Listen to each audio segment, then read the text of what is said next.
नमस्कार दर्शक बंधु आपण स्वागत जनाऊँ आउ एक नुआ भिडियो रे एसत आपण अपेक्षार अंत घटी जाइए जहाँकि शेष में फाइनाल तारीख सुभद्रा योजनार नेक्स्ट किस्ती आपण पाइबाकू जाउछंती।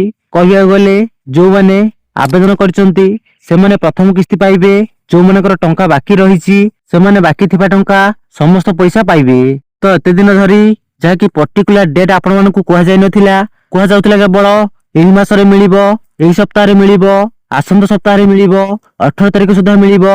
तो जहाँकि एबे फाइनल तारीख होईची सेटा होची 22 तारिख दिन आपण मानकू समस्त टंका मिलिबाकू जाउची। तबे 22 तारिख सुधा के माने पैसा पाइबे, केते टंका पाइबे एवं केतेटा सुधा पाइबे, ता सहित आपण मानकू एबे कोन करिबाकू पड़िबो ताहा मध्ये जानिबा। तो वीडियो को प्रथम शेष पर्यंत देखिए। जदि चैनल को प्रथम थर विजिट करथिबे चैनल को सब्सक्राइब करिया सह बेल आइकन ऑल रे सेट कर देबे। तबे प्रथम आसंतु देखिबा हमर डेप्यूटी सीएम कोन कहचंती।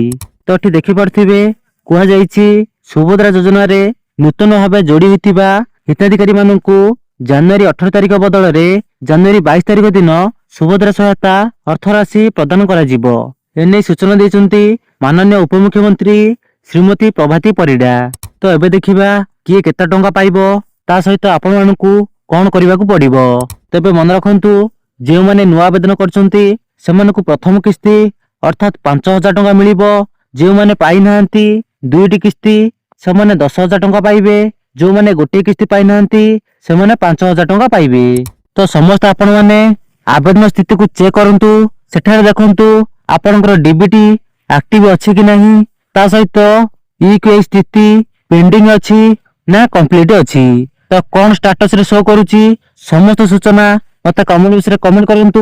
मु आपनकू डिटेल्स कहि देबी आपण माने से दिन पैसा पाइबे कि नहीं। तो यहा पूर्वरु गोटे वीडियो करथिली, सेटारे कहिथिली के माने पैसा पाइबे केमिति जानिबे, सेही वीडियोटी को प्रथमे जाकी टिके देखि देबे, जहार लिंक डिस्क्रिप्शन रे आपण माने पाइ जिबे। तो यहा थिला सुभद्रा योजना को नै समस्त अपडेट। जहा भी किछि आपनकर डाउट रहि गेला निश्चित कमेंट बॉक्स रे कमेंट करिवे।